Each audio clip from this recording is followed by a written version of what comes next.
I'm sure you all have heard about the Earl of Sandwich. Well, he was the first person to put a piece of meat between two slices of bread. Notice I said a piece of meat.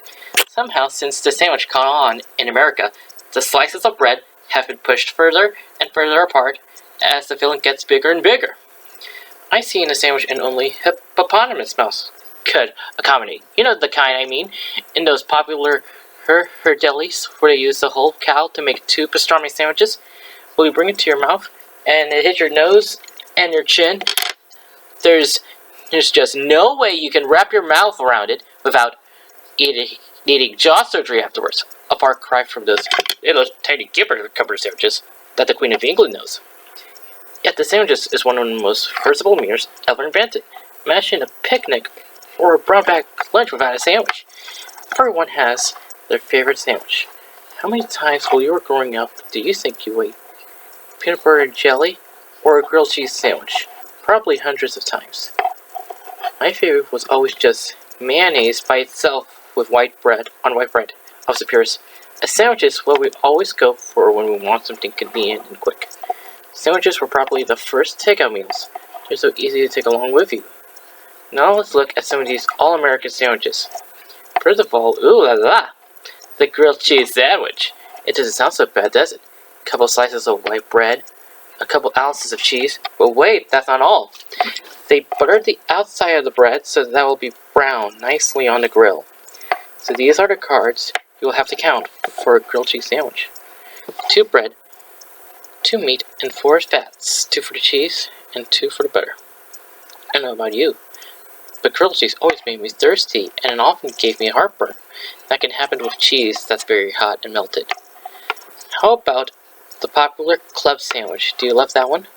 Here we have 3 slices of bread, some turkey, bacon, lettuce, tomato, and mayonnaise, or maybe Thousand Island. So what do you have to count here? Get ready, 3 bread cards, 2 meat cards, and at least 4 fat cards for the bacon and the dressing. Thousand Island even sounds fattening. If only they can learn how to make 300 Island dressing, that will be better. Oh, look at this. This is our tuna salad sandwich, but I want you to come close. Listen, look at it. Is this tuna salad or is this mayonnaise salad? Is this mayonnaise with a little tuna tossed in for flavor, or is it really tuna with little mayonnaise?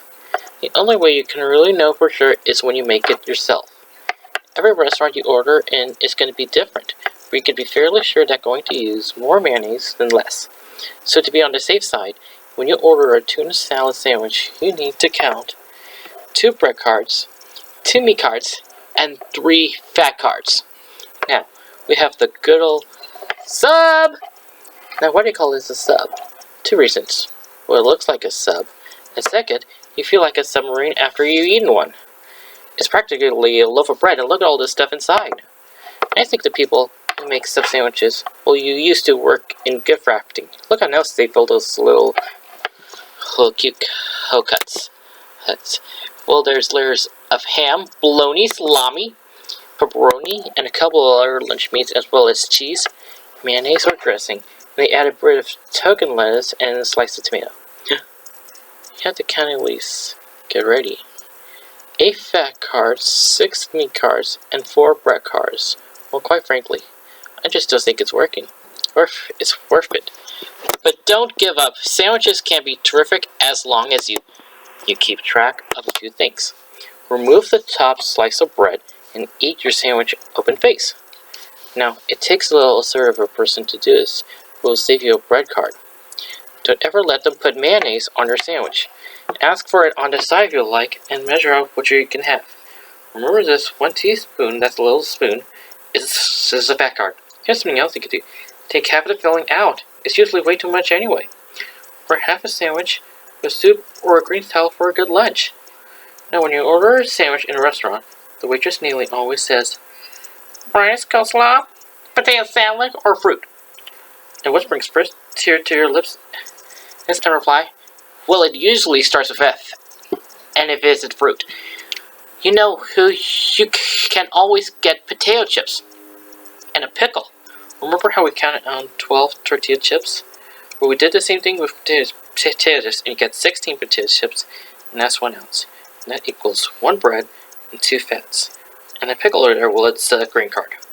While making sandwiches just at home, you should be using the non-fat mayo, water-packed tuna, low-fat luncheon meats, and low-fat or even non-fat cheeses. Now, those non-fat cheeses don't melt too well, so use mozzarella cheese on an open-faced grilled cheese sandwich. Here's something else. Mash 1/8 of a ripe avocado, that's 1 fat card, on your bread instead of using mayonnaise. Try some of the exotic straw mustards on the market, or maybe some horseradish. It can handle flavor and clear up your sinuses at the same time. So if you're hungry and there's bread in the house, build a healthy deal meal sandwich. Oh, and don't forget that thin sliced bread we talked about before. You can have a whole sandwich and will only count 1 bread card. Now let me see. If the Earl of Sandwiches was coming for lunch, I wonder what kind of sandwich he'd like.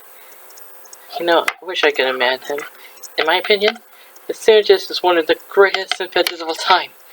Like Velcro, the safety pin, and the zipper. See, all the most important inventions hold something together, and a sandwich is no exception. Perhaps the Earl will like it maybe a sandwich with water-packed tuna, a little non-fat mayonnaise on whole wheat bread, or before I make the sandwich, I want to say to the Earl, "Hello, Earl! You wonderful man who invented the sandwich. You worthwhile man. You hot Earl. You Earl Sib. Or you